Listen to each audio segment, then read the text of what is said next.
नमस्कार बंधुरा एनएस किचेने आपनादेर आबारो एकबार स्वागत। आशा करी आपनारा सबाई खूब भालो आछेन। प्रतिबारेर मतो आबारो फिरे एसेछि नतून रेसिपि निये। आर आजके निये चले एसेछि लोटे माछेर चप। एई लोटे माछेर चप मुड़िर साथे बा चायेर साथे किन्तु दारुण जमे जाय। एई रेसिपिटा किन्तु एकदम सहजभावे तैरि करे देखाबो। जदि भालो लेगे थाके लाइक शेयर करते भुलबेन ना एबं कमेंट बक्से जानाबेन केमन हयेछे। आर नित्य नतून रेसिपि देखार जोन्नो चैनेलटिके सबस्क्राइब करे देওয়ার জন্য অনুরোধ রইল। तो ভিডিওটি কিন্তু স্কিপ না করে शुरू থেকে শেষ অবধি দেখতে থাকুন। লোটে মাছের চপ করার জন্য 500 গ্রাম লোটে মাছ নিয়েছি। লোটে মাছগুলো ভালো করে ধুয়ে কেটে নিয়েছি। এখানে চাইলে গোটা গোটা লোটেও রাখতে পারেন। দুটো আলু কেটে নিয়েছি, যেইভাবে আলু ভাজা কাটে ঠিক সেইভাবে আলুগুলো কেটে নিয়েছি। কড়াই গরম হলে দিয়ে দেবো সরষের তেল। তেলটা ভালোভাবে গরম হলে দিয়ে দেবো পেঁয়াজ কুচি। 3টে বড় সাইজের পেঁয়াজ নিয়েছি। মাছের পরিমাণ অনুযায়ী আপনারা পেঁয়াজটা নিয়ে নেবেন। পেঁয়াজটা হালকা ভাজা হলে এর সাথে অ্যাড করব কেটে রাখা আলু। মিডিয়াম সাইজের দুটো আলু নিয়েছি। আপনারা চাইলে কিন্তু এই চপটা তৈরি করতে এখানে সেদ্ধ আলু ব্যবহার করতে পারেন। তবে এইভাবে সরু সরু করে আলু কেটে চপটা তৈরি করলে দারুণ লাগে খেতে। মোটামুটি একটু আলুটা ভাজা হলে দিয়ে দেবো আদা রসুন বাটা। এখানে আদাটা খুব সামান্য পরিমাণে, রসুনের পরিমাণটা কিন্তু বেশি দেবেন, কারণ লোটে মাছে কিন্তু রসুনটা বেশি দিলে তবেই কিন্তু এর টেস্টটা ভালো আসে।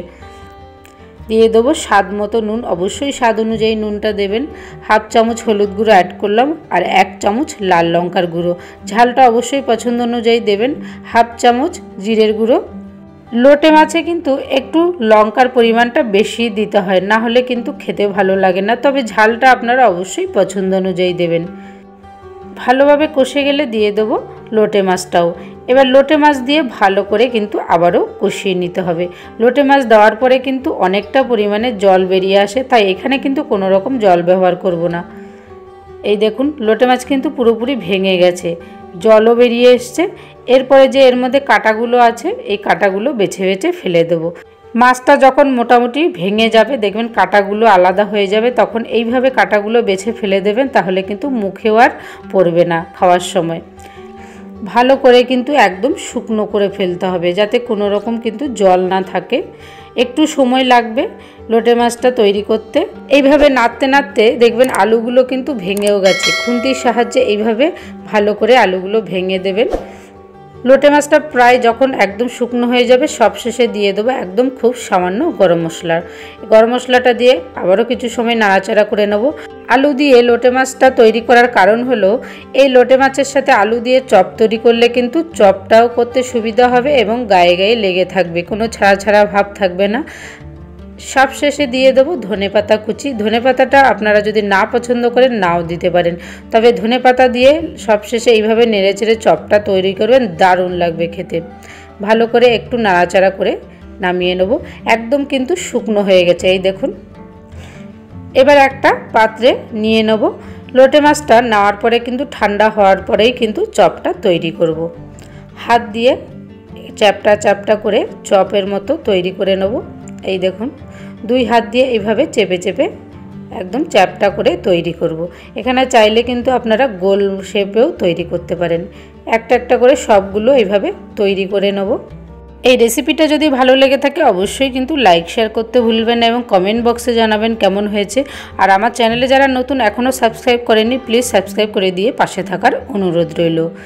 এইভাবে সবগুলো কিন্তু তৈরি করে নেব। এই দেখুন সব হয়ে গেছে। এইবার এগুলো ভেজে নেব। তার জন্য একটা পাত্রে 2 কাপ মতো বেসন নিয়ে নেব।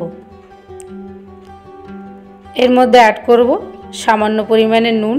নুনটা অবশ্যই আপনারা পরিমাণ বুঝে দেবেন। একদম সামান্য পরিমাণে হলুদ গুঁড়ো আর সামান্য একটু লাল লঙ্কার গুঁড়ো অ্যাড করলাম। একটা চামচের 3 ভাগের 1 ভাগ বেকিং সোডা দিয়েছি। বেকিং সোডা দেওয়ার জন্য কিন্তু চপগুলো বেশ মুচমুচে হবে। ভালো করে মিশিয়ে নিয়ে এর মধ্যে অল্প অল্প করে জল দিয়ে ব্যাটারটি তৈরি করে নেব। ভালো করে ব্যাটারটিকে তৈরি করে নেব। প্রথমে অল্প জল দিয়ে মাখবো, এরপরে আবারও একটু জল অ্যাড করে মেখে নেব। প্রথমেই কিন্তু একবারে বেশি জল দেবো না, বেশি জল দিয়ে ফেললে কিন্তু পাতলা হয়ে যাবে। জলটা অল্প করে দিয়েই ব্যাটারটি তৈরি করতে হবে, একদম কিন্তু পাতলাও হবে না।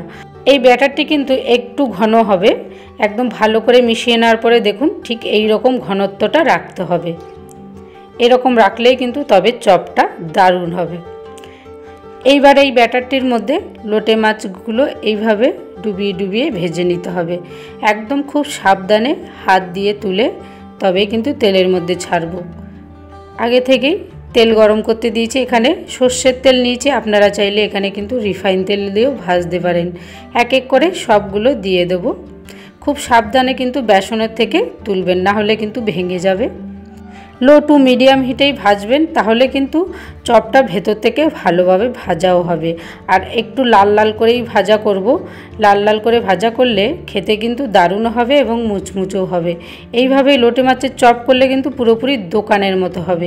দোকানে যেইভাবে তৈরি করে ঠিক সেইভাবে। এই দেখুন লাল লাল করে ভাজা হয়ে গেছে, এবার তুলে নেব এক এক করে।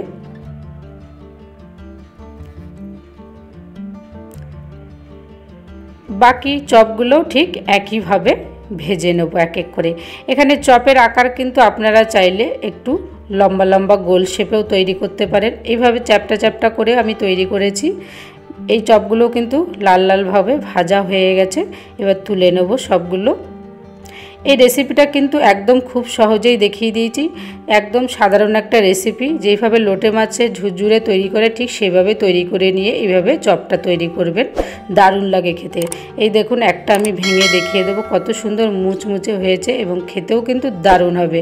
সন্ধ্যাবেলায় মুড়ির সাথে কিন্তু দারুণ জমে যাবে, এমনকি সস দিয়েও কিন্তু এইভাবে গরম গরম পরিবেশন করুন, দারুণ লাগবে খেতে। আপনারা কিন্তু এই রেসিপিটা অবশ্যই একবার হলেও ট্রাই করবেন, আর আশা করি আপনাদের ভালো লাগবে। আর যদি ভালো লেগে থাকে লাইক শেয়ার করতে ভুলবেন না এবং কমেন্ট বক্সে জানাবেন কেমন হয়েছে। আর নিত্য নতুন রেসিপি দেখার জন্য চ্যানেলটিকে সাবস্ক্রাইব করে দেওয়ার জন্য অনুরোধ রইল। সুস্থ থাকবেন, ভালো থাকবেন, আবারও দেখা হবে নেক্সট রেসিপি নিয়ে। প্লিজ আপনারা অবশ্যই পাশে থাকবেন। ধন্যবাদ।